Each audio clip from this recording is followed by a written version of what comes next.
우리 옆에 있는 분들하고 인사 좀 나눌까요? 반갑습니다. 한 주 동안 안녕하셨습니까? 또 우리 가정에서 예배를 드리는 분들도 함께 또 인사 나누시면 좋겠습니다. 먼저 몇 가지 간구 말씀을 드리겠습니다. 방역 4단계라고 하는 건 다 아시니까 여러분들도 조심하시고 또 그리고 하여튼 이 코로나 끝나는 날까지 건강하시면 좋겠습니다.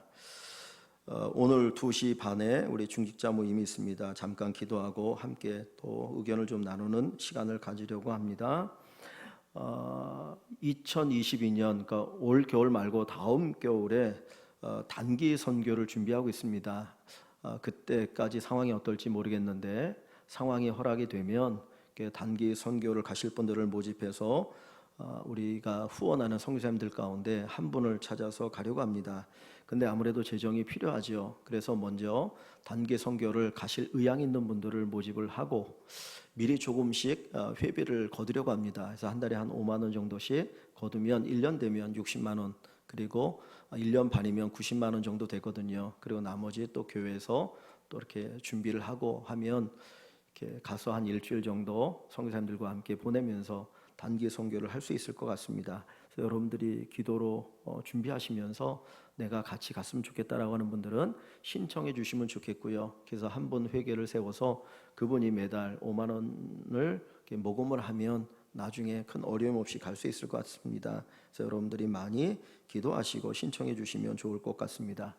그리고 예배 끝나고 나가실 때 떡을 하나씩 여러분 나눠드릴 텐데 우리 김경희 권사님께서 준비하신 떡입니다. 우리 B 권사님 준비하셨는데 함께 나눴으면 좋겠다 그래서 준비하신 떡이니까 또 드시면서 또 우리 권사님 가정을 위해서 많이 기도해 주시면 좋을 것 같습니다.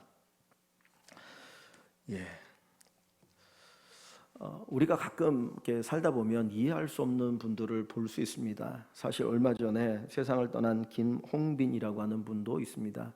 그분은 이렇게 등산을 하다가 실족되어서 맥킨리 산에 등반 중에 조난당해서 겨우 구출되었는데 이 손목을 잘라낼 수밖에 없는 그런 동상을 입었습니다.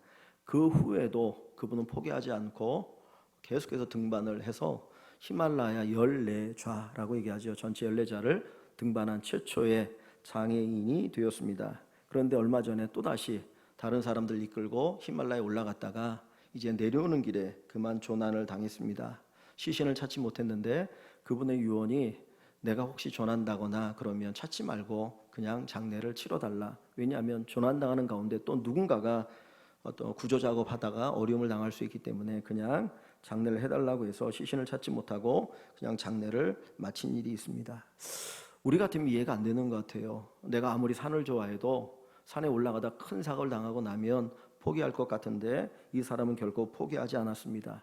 어떻게 보면 산을 타는 것이 자기 인생의 가치 또는 목적처럼 느껴졌던 것 같습니다. 근데 이분에게 더 중요한 것은 내가 장애인이지만 산을 타는 걸 통해서 장애인들에게 뭔가 할 수 있다라고 하는 것을 보여주고 싶은 마음이 강했던 것 같습니다. 그래서 손가락이 없지만 내가 이 장애 몸을 가지고 올라가니 우리 장애인 여러분 결코 포기하지 마십시오라고 하는 교훈을 남겨주었습니다. 그러니까 우리가 이해할 수 없는 그 일들을 하는 사람들이 세상에 있더라고요. 그런데 성경에도 보면 우리가 이해할 수 없는 일을 하는 사람들이 있습니다. 하나님께서는 그 사람들의 그 행동을 성경에 기록해 놓음을 통해서 무엇이 가치 있는지, 무엇이 중요한지, 그리고 하나님께서 왜 그것을 통해서 우리에게 뭘 말씀하려고 하는지를 가르쳐 주고 계십니다. 오늘 우리가 읽은 이 본문을 보면 여호수아가 에발산에 가서 이스라엘 백성들과 함께 제사를 드리는 내용이 기록되어 있습니다. 에발산 옆에는 그리심산이 있는데 에발산과 그리심산에 올라가서 하나님 앞에 제사를 지내고 축복과 저주를 선포하는 내용이 기록되어 있습니다. 그런데 이 제사가 어느 때에 드려진 제사냐면 그 아이성을 정복하고 난 후에 드려진 제사입니다.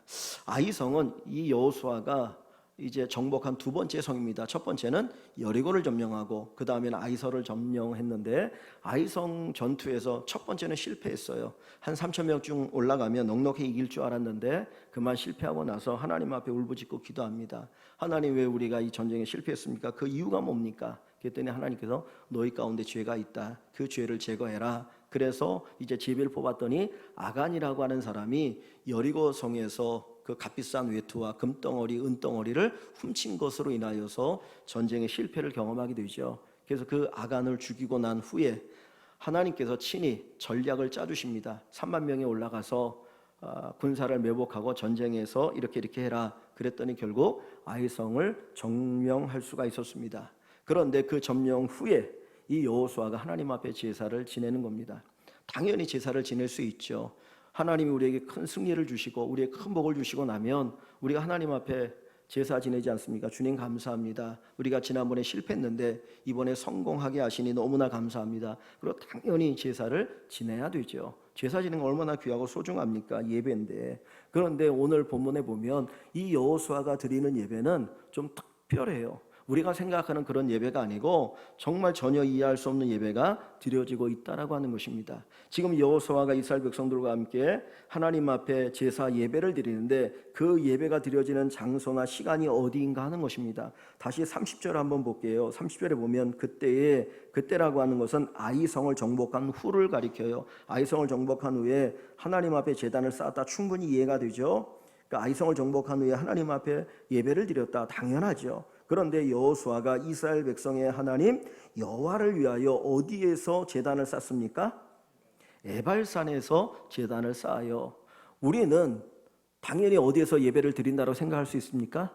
아이성, 그죠? 그 아이성을 정복하고 났으니 그 자리에서 온 백성들이 모여서 하나님 앞에 제사를 드리잖아요. 하나님 감사합니다. 우리로 하여금 이 성을 정복하게 하신 너무너무 감사합니다. 그리고 거기서 예배를 드리는 거 당연합니다. 그런데 여호수아는 거기에서 예배를 드리는 게 아니고 에발산이라고 하는 곳에서 예배를 드리게 돼요. 자, 지도를 혹시 하나 좀 보여줄 수 있습니까? 예, 지도가 혹시 보이십니까? 예, 저기가 가나안 땅을 이야기합니다. 위에는 동그라미는 사해를 얘기하고 밑으로 쭉 내려온 거는 이제 요단강이고요. 그 밑에가 사해입니다. 그래서 갈릴리 바다와 그리고 요단강과 사해인데 그 사해 옆에 보면 이제 여리고가 있죠. 그래서 이스라엘 백성이 첫 번째 여리고를 점령하고요. 그 옆에 길갈이라고 하는 곳에서 진을 치고 있었습니다. 진을 치고 있다가 두 번째로 전쟁한 곳이 어디냐면 아이예요. 아이성. 그래서 아이성을 정복했거든요. 근데 그 성을 정복하고 나서 하나님 앞에 예배를 드리는데 거기서 예배를 드리는 것이 아니라 저 위로 쭉 올라가 보시면 두 개의 산봉우리가 있습니다. 하나는 에발산이고 하나는 그리심산이고 에발산과 그리심 그 중간에 세겜이라고 하는 곳이 있는데 거기에서 예배를 드리는 거예요. 왜 굳이 저기까지 가서 예배를 드릴까? 지금 아이에서 저 에발산 그리심산이 있는 세겜까지는 약 26km나 되는 거리입니다.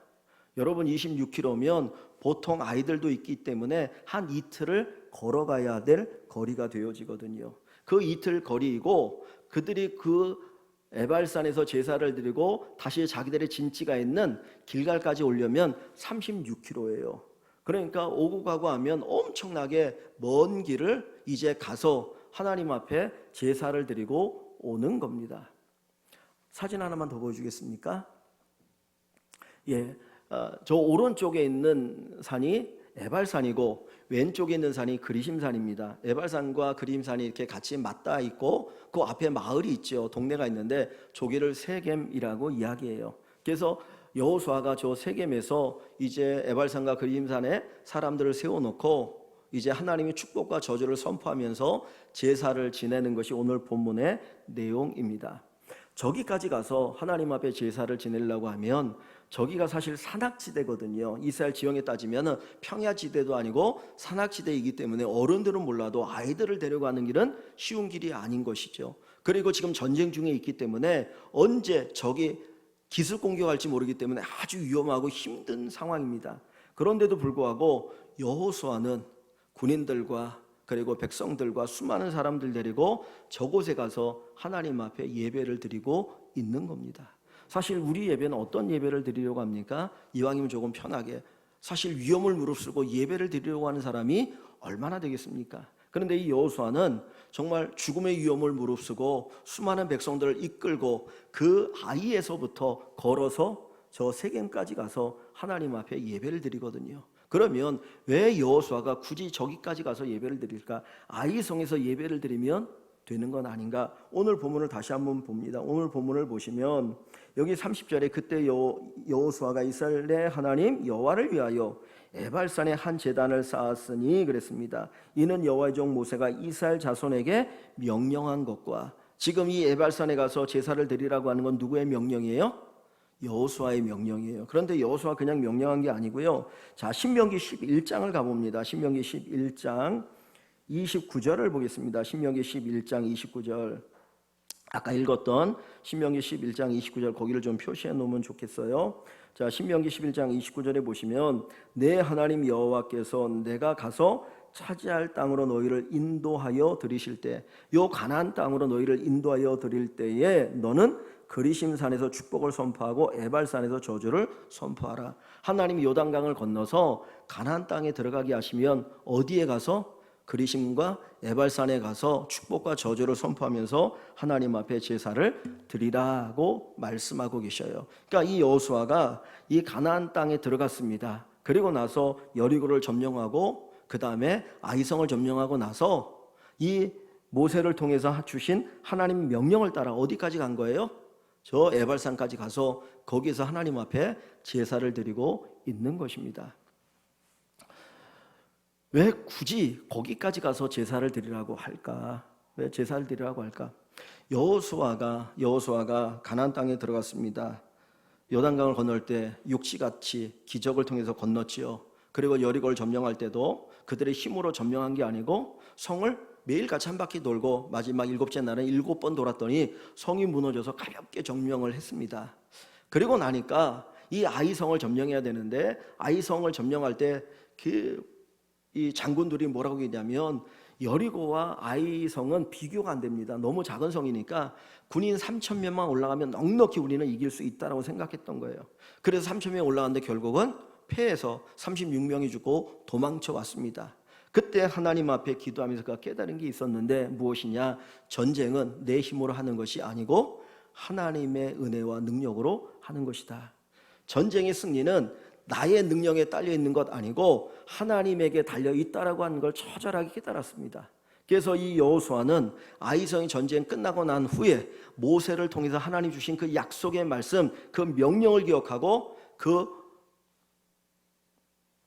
어디입니까? 에발산까지 가서 백성들과 더불어 제사를 지내는 거예요. 그러면 왜 굳이 하나님께서 그 에발산에 와서 제사를 지내라고 말씀하는가? 사실 거기까지 가는 길이 험하잖아요. 위험하다고 그랬습니다. 그럼에도 불구하고 거기에 와서 제사를 지내라고 하시는 이유가 어디에 있는가 그랬는데, 다시 신명기 11장을 가봅니다. 신명기 11장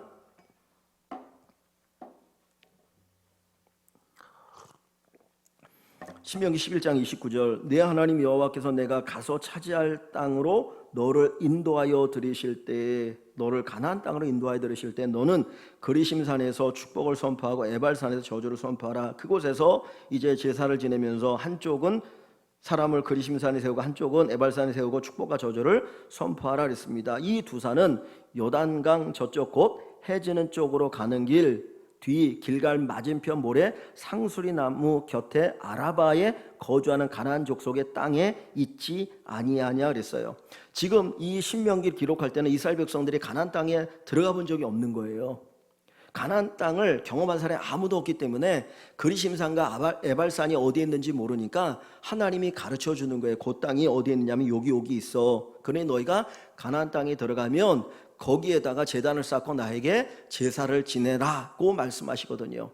그런데 왜 굳이 하나님께서 거기까지 가서 제사를 지내라고 하는 거죠?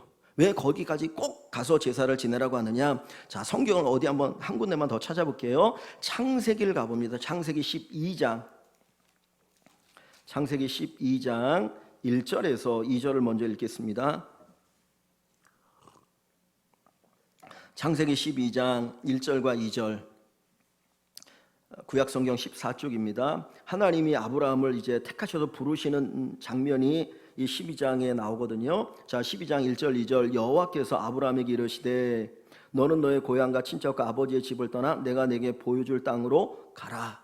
하나님이 두 번 부르셔요. 하란 땅에 있을 때 다시 부르시거든요. 그러니까 하나님 머물러 있을 때 이 아브라함을 부르시는 겁니다. 야, 너는 너의 집을 떠나서 아버지 집을 떠나 내가 너에게 보여줄 땅으로 가라. 지금 어디로 가야 되는지도 몰라요. 하나님 보여줄 땅으로 가라 했어요. 어디라고 말하지 않고 내가 너에게 보여줄 땅으로 가, 그렇게 말씀하셔요. 그래서 2절에 보면 그러면 네가 그 땅에 가면 내가 너로 큰 민족을 이루고 내게 복을 주어 내 이름을 창대하게 하리니 너는 복이 될 것이다. 하나님의 축복의 약속이 여기에 담겨 있어요. 그래서 이 축복의 약속을 받고 4절에 이제 아브라함이 여호와의 말씀을 따라 갔고 그랬어요. 하나님이 가라, 너는 내가 보여줄 땅으로 가라니까 하나님께서 말씀하 야 여기로 가 저기로 가. 그러니까 이 아브라함이 지금 그 말씀을 따라 쭉 가고 있는 거예요. 그래서 쭉 가고 있는데 자 어디까지 가냐. 5절을 봅니다. 5절에 보면 아브라함이 그의 아내 사레와 조카 롯과 하란에서 모든 소유와 얻은 사람들을 이끌고 어디로 가려고? 가나안 땅으로 가려고 떠나서 마침내 가나안 땅에 들어갔더라. 지금 이스라엘 백성들을 정복할 그 땅으로 이제 들어갔습니다. 자 그리고 6절을 봅니다. 하란이라고 하는 것이 아까 가나안 땅을 보여줬는데 저 위쪽에 있어요. 하란은. 그래서 아브라함이 하란으로부터 이렇게 쭉 내려오는 거예요. 그래서 마침내 가나안 땅에 들어왔거든요. 근데 그 땅을 지나 그 위에서 조금 더 내려와서 6절에 아브라함이 그 땅을 지나 세겜 땅, 그래서 세겜 도착한 곳이 어디냐면 세겜 땅, 그 다음에 모래 상수리 나무에 이르니 그랬습니다. 자 여기 보면 세겜 땅 모래 상수리 나무에 이르니, 다시 아까 신명기 11장을 한번 보세요. 신명기 11장을 보시면 거기에 이 곳이 어디에 있다고 그랬습니까? 11장 30절에 보면 이 두 산은 요단강 저쪽 곧 해지는 쪽으로 가는 길 뒤 길갈 맞은편 모래 상수리 나무 곁이라고 했어요. 모래 상수리 나무 곁. 그러니까 지금 이 에발산과 그리심산이 있는 곳이 어디냐? 거기가 바로 세겜 땅 모래 상수리 나무 근처라는 거예요. 다시 한번 아까 그 산 그림을 보여주시겠습니까?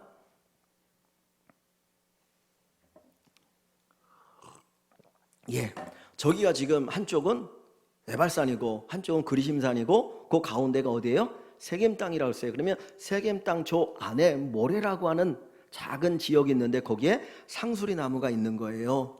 고기를 얘기합니다 지금. 자 그리고 다시 창세기 12장 6절을 볼게요. 창세기 12장 6절. 아브라함이 그 땅을 지나 세겜 땅 모래 상수리 나무에 이르렀다. 근데 그때 가나안 사람이 그 땅에 거주하고 있어요. 그러니까 사람이 살지 않는 땅이 아니고 이미 사람들이 잔뜩 살고 있는 그 땅인데 거기에 이제 도착했습니다. 그랬더니 하나님이 7절에 뭐라고 말씀하냐면 여호와께서 아브라함에게 나타나 이르시되 내가 이 땅을 넓게는 가나안 땅이고 작게는 세겜 땅을 얘기하죠. 그죠? 넓게는 가나안 땅이요 좁게는 세겜 땅을 말씀하지 않습니까? 내가 이 땅을 내 자손에게 주리라. 지금 아브라함이 하나님의 약속을 받고 그 약속을 따라서 어디까지 왔다고요? 가나안까지 왔어요. 그래서 그 가나안까지 와서 그가 세겜 땅에 머물렀을 때에 하나님께서 아브라함에게 말씀하시기를 아브라함아 너 내 말 따라 잘 왔어. 아이고 수고했다. 그리고는 아브라함이 하신 말씀이 야 지금 내가 이 땅 이 가나안을 너에게 줄게 라고 이야기하시는 거예요.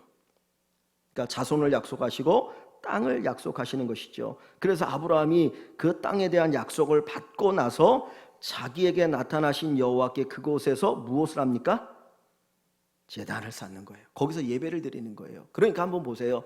지금 하나님께서 이 여호수아가 아이성을 점령한 후에 하나님 앞에 제사를 지내게 하는데 여호수아는 그냥 아이성에서 제사를 지내는 것이 아니고 어디까지 가서 아브라함이 하나님 앞에 제사를 지내던 그곳까지 가서 제사를 지내고 있는 거죠. 그럼 한번 생각해 볼까요? 왜 여호수아가 백성들을 이끌고 그 위험한데 거기까지 가서 제사를 지내는 걸까요? 아브라함은 모세를 통해서 주신 말씀을 기억했을 뿐만 아니라 뭘 알았습니까? 아브라함이 하나님 앞에 세겜 땅에서 약속을 받고 제사 지낸 것을 아는 거예요. 그래서 그 땅에 가서 하나님 앞에 제사를 지냈는데 그 제사의 의미가 뭡니까? 하나님, 우리 조상 아브라함에 약속하신 것처럼 우리가 하나님의 말씀 명령을 따라 여기 와서 제사를 드리오니 하나님께서 이 가나안 땅을 우리에게 주십시오. 그 주실 것을 믿고 하나님 앞에 제사를 드립니다라고 하는 신앙의 고백이 거기에 담겨 있는 것입니다. 우리가 예배를 드릴 때는 두 가지 목적이 있는 것 같아요. 첫 번째는 감사의 목적입니다. 하나님 우리에게 주신 은혜가 감사하니까, 내가 예수 믿고 구원받은 것이 너무나 감사해서 지난 한 주 동안 살아오면서 내가 살아가는 동안 하나님의 보호의 손길이 있었던 것을 인하여 감사해서 드리는 예배죠. 그래서 예배에는 반드시 감사가 내포되어 있어야 합니다. 그래서 하나님 뭐라고 말합니까? 감사로 제사를 드리는 자가 나를 영화롭게 한다. 감사로 제사를 드린 자가 나를 영화롭게 한다. 그래서 우리가 예배를 드릴 때는 반드시 감사의 마음을 가지고 하나님께 예배를 드려야 합니다. 그래야 그 예배를 하나님 받으시는 거예요. 두 번째, 예배는 하나님이 복 주실 것을 믿고 드리는 예배예요. 내가 이전에 하나님 내게 복을 주셨다면 이 예배를 드릴 때, 내가 전심을 다해서 예배를 드릴 때 하나님 또 내게 복을 주실 것이라고 하는 그 분명한 믿음과 확신을 가지고 예배를 드리는 겁니다. 지금 이 여호수아가 세겜 땅에 가서 바로 예배를 드리는 것은, 하나님 내 조상 아브라함에게 약속하지 않았습니까? 그 약속을 믿고 아브라함이 예배를 드렸던 것처럼 저도 하나님의 명령과 약속을 믿고 여기 와서 예배를 드리오니 하나님께서 반드시 그 약속을 이루시고 내게 복을 주시옵소서라고 하는 고백이 거기에 있는 것이에요. 자, 성경을 어디 보냐면 자, 다시 신명기 11장을 봅니다. 신명기 11장으로 가봅니다. 신명기 11장 31절. 신명기 11장 31절. 하나님 모세를 통해서 주시는 말씀이죠. 31절을 같이 읽어봅니다. 너희가 요단을 건너 너희 하나님 여호와께서 너희에게 주시는 땅에 들어가서 그 땅을 차지하려 하나니 반드시 그것을 차지하여 거기 거주할지라. 아멘. 지금 에발산과 그리심산에 가서 하나님 앞에 예배를 드리라고 그랬어요. 그 말씀을 주시고 나서 하나님이 말씀하시는 것이, 너희가 요단을 건너 너희 하나님 여호와께 주시는 그 땅에 들어가서 그 땅을 차지하려 하는데 반드시 그것을 차지하여 거기 거주할 것이다. 에발산에 가서 하나님 앞에 예배를 드리면 반드시 하나님은 그 약속을 지켜주시겠다라는 거예요. 즉 다시 말하면 여호수아의 어떤 이스라엘 백성들의 힘으로 가나안 땅을 얻는 것이 아니라 하나님의 은혜와 하나님의 능력으로 예배하는 자들에게 주시는 하나님의 축복을 통해서 그 약속의 땅을 얻을 수 있다라고 하는 것을 다시 한번 말씀해 주고 계십니다. 성도 여러분, 예배는 하나님의 축복을 우리에게 가져다 주는 통로가 됩니다. 우리가 예배를 드릴 때 하나님께서 우리 예배를 받으시고 하나님께서 우리에게 복을 더하여 주신다라는 거예요. 그 에발산과 그리심산이 있는데 다시 한번 사진을 볼게요. 에발산과 그리심산에 가서 왜 하나님이 거기에서 드리게 하느냐? 아까 세겜이라고 하는 것이 아브라함이 약속을 받은 곳이기 때문에 그곳에서 하나님 앞에 제단을 쌓아서 하나님이 약속이 있기 때문에 거기서 드렸지만, 저 에발산과 그리심산 그 앞에 사진 한번 보여줄래요? 앞에 사진을 보면 오른쪽이 에발산이고 왼쪽이 그리심산입니다. 근데 지금을 보면 저렇게 민둥산이에요. 그런데 에발이라고 한 뜻이 뭐냐면 민둥이에요. 민둥이 뭡니까? 나무가 없는 거예요. 나무가 없는 산을 민둥이라고 얘기하잖아요. 에발산은 나무가 없는 산을 얘기해요. 산에 나무가 있어야 하잖아요. 그런데 나무가 없다라고 하는 거는 사실 산의 모습은 좀 부족하거든요. 근데 그 옆에 있는 그리심산은, 그림이라고 하는 말이 뭐냐면 자르다라고 하는 뜻이 있어요. 자르다. 우리가 머리를 자르다, 뭐 나무를 자르다라고 쓰잖아요. 그러면 자르다라고 하는 것의 전제가 뭡니까? 뭐가? 풍성하다라는 거죠. 풍성하다. 그러니까 그리심산은 나무가 풍성한 산이고 에발산은 나무가 없는 민둥산이에요. 그걸 통해서 뭘 보이냐면 에발산의 이스라엘 백성들이 반족속에 쓰게 하고 거기에서는 저주를 선포해요. 그러니까 너희가 하나님을 섬기지 않고 하나님 명령을 떠나면 이 에발산처럼 민둥산처럼 너희 저주받을 줄 알아 라고 하는 것을 이야기하고, 옆에 있는 그리심산은 나무가 풍성한데 거기에 서 있는 사람에게 축복을 선포합니다. 너희가 하나님을 예배하고 하나님을 잘 섬기면 이 그리심산처럼 너희에게 하나님의 축복이 있을 것이야 라고 선포하는 것이 그리심산의 의미입니다. 그러니까 하나님께서 저 에발산과 그리심산 그 앞에서 제사를 드림을 통해서 뭘 보여주는 거예요? 시청각 교육하는 거예요. 너희가 하나님을 잘 섬기면 이 그리심산의 축복을 받아. 그러나 너희들이 하나님을 제대로 섬기지 않으면 에발산의 저주가 너희에게 임하는 거야. 그러면서 거기에서 축복과 저주를 선포하는 제사를 드리게 하는 겁니다. 사랑하는 성도 여러분, 우리가 하나님을 예배하죠. 예배를 드린다는 것은 우리의 의무입니다. 인간을 창조하시고 모든 인간에게 하나님을 예배하는 의무를 주셨어요. 그러나 그것이 의무로만 끝나는 것이 아니라 예배를 드리는 이들에게 하나님의 복이 있다라고 하는 것입니다. 하나님의 축복이 거기에 넘치게 됩니다. 토마스 머튼이라고 하는 아주 신실한 믿음의 사람이 있습니다. 그분이 이런 말씀을 하셨어요. 오늘날 세계를 움직이고 다스리는 공간은 워싱턴이나 모스크바가 아닌 이곳 수도원이다. 이곳에서 드리는 기도야말로 세계를 움직이고 지키는 가장 큰 힘이다. 우리는 세상을 움직이는 힘이 어떤 세상의 권력이고 그리고 돈이라고 생각합니다. 그런데 믿음의 사람 뭐라고 말합니까? 하나님 앞에 드리는 기도요, 예배예요. 예배를 통해서 우리가 하나님의 축복을 받습니다. 예배를 통해서 하나님의 은혜가 우리에게 임하게 됩니다. 요한삼서 1장 2절에 보면 내 영혼이 잘됨 같이 내가 범사가 잘되고 강건하기를 원하노라 그랬어요. 우리의 영혼이 잘될 때 하나님께서 우리에게 주시는 복이 있습니다. 너의 몸과 마음과 뜻과 정성을 다하여 주 너의 하나님을 사랑하라. 우리가 최선을 다해서 하나님을 예배할 때 하나님께서 최고의 복을 우리에게 주실 줄 믿습니다. 이스라엘 백성들이 말할 수 없는 고난을 당할 때 특별히 블레셋에 의해서 고통을 당합니다. 블레셋은 그 가나안 땅 밑에를 얘기하거든요. 그 블레셋 족속이 끊임없이 이스라엘을 공격하는 거예요. 그러니까 엄청난 고통을 당하는데 전쟁에 몇 번 패하고 나서 무슨 생각이냐면 법궤를 가지고 나가면 하나님 우리와 함께 하셔서 전쟁에 승리할 것이다 생각을 했어요. 근데 법궤를 가지고 나갔지만 결국은 패했습니다. 법궤를 가지고 나간 신앙은 뭐냐? 그거는 형식적인 신앙이었어요. 하나님을 사랑하는 마음, 하나님을 향한 열정도 없이 그냥 법궤만 있으면 승리할 것이라고 하는 형식적인 신앙은 그들에게 승리를 가져다 주지 못합니다. 결국은 전쟁에 패하고 나서 사무엘 선지자를 찾아옵니다. 사무엘 선지자에게 뭘 얘기합니까? 우리를 위해 기도해달라. 우리를 위해 기도해달라. 우리가 지금 블레셋에 큰 위기에 처했는데 우리를 위해서 간절히 기도해달라고 요청을 합니다. 그때 사무엘 선지자가 내가 너희를 위하여 기도하겠다. 그리고는 모든 이스라엘 백성들을 미스바로 모이라는 거예요. 미스바로 다 모여라. 미스바 다 모여. 그래서 온 이스라엘 백성들이 미스바에 모이게 됩니다. 지금 블레셋 때문에 경계를 세야 되는데 경계병도 없이 모든 사람들이 미스바에 모여서 하나님 앞에 번제를 드리고 기도를 합니다. 그랬더니 저 멀리서 이 블레셋 사람들이 보니까 같이 모여 있는 것이 무슨 전쟁을 준비하려고 하는 것 같아요. 그래서 블레셋 군대를 보내가지고 이스라엘 치려고 합니다. 그때 이제 블레셋 군대가 막 올라오는 것이 보이니까 이들이 더 간절하게 하나님 앞에 예배를 드리고 기도를 해요. 그때 하나님께서 그 블레셋 군대를 치시는데 하늘의 우박을 통해서 천둥 번개를 통해서 그들을 전멸시켜 주셔요. 승리는 어디에서 옵니까? 우리가 하나님 앞에 예배하는데 진심으로 하나님을 찾고 하나님 예배하는 데서 승리가 오는 것을 우리가 기억합니다. 워너메이커라고 하는 분이 있습니다. 이분이 1800년대에 사셨던 분인데 백화점 왕이라고 얘기합니다. 즉 많은 백화점을 운영했던 분이에요. 그는 가난했는데 백화점을 운영해서 큰 부자가 됐고 성공적인 부자가 되었습니다.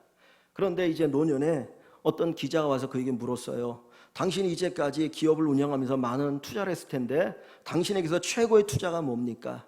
최고의 투자가 뭡니까? 라고 물었더니 그가 대답하기를 제 인생의 최고의 투자는 제가 어렸을 때 11살 때 3.75달러를 주고 성경책을 산 일입니다.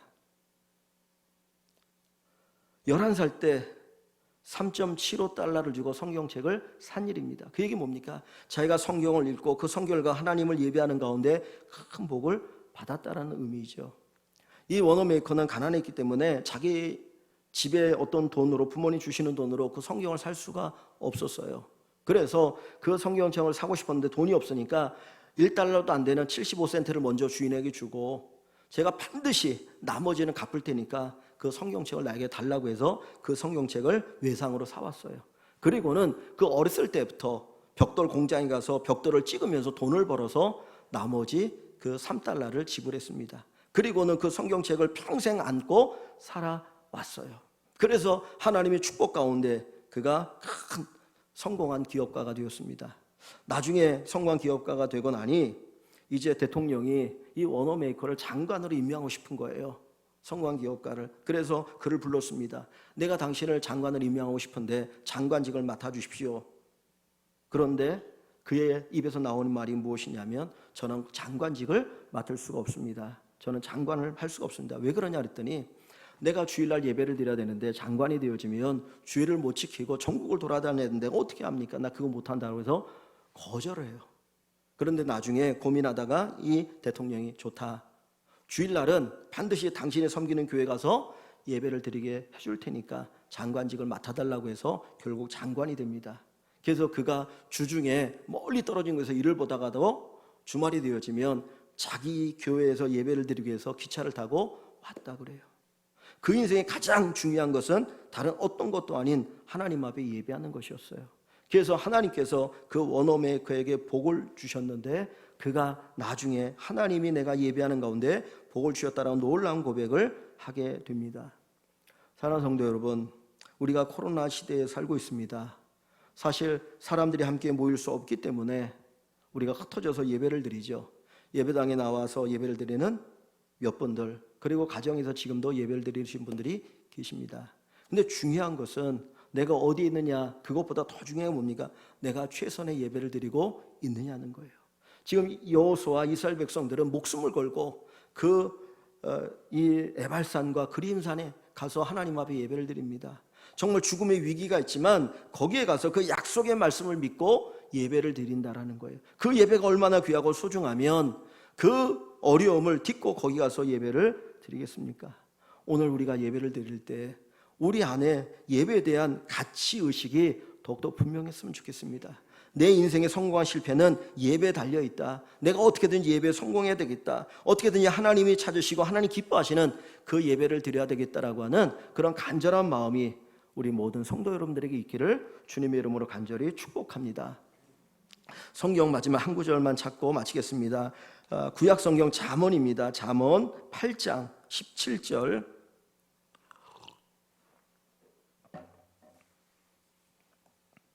구약 성경 잠언 8장 17절. 하나님을 갈망하는 자들에게 주시는 복을 이야기합니다. 하나님을 사모하는 이들, 하나님을 간절히 찾는 자에게 주시는 하나님의 축복을 얘기하는데요. 918쪽입니다. 구약 성경 918쪽. 잠언 8장 17절부터 21절 말씀을 우리 같이 읽습니다. 나를 사랑하는 자들이 나의 사랑을 입으며 나를 간절히 찾는 자가 나를 만날 것이니라. 부귀가 내게 있고 장구한 재물과 공의도 그러하니라. 내 열매는 금이나 정금보다 나으며 내 소득은 순금보다 나으니라. 나는 정의로운 길로 행하며 공의로운 길 가운데로 다니나니 이는 나를 사랑하는 자가 재물을 얻어서 그 곳간에 채우게 하려 함이니라. 아멘. 여기 나라고 하는 것은 1차적으로는 지혜를 얘기해요. 하나님 주시는 지혜. 그러나 근본적으로 얘기하면 하나님을 이야기합니다. 하나님, 나를 사랑하는 자들이 나의 사랑을 입으며 하나님의 특별한 사랑을 입으며 나를 간절히 찾는 자가, 하나님을 간절히 찾는 자가 하나님을 만날 것이니라. 모든 것이 누구에게 있어요?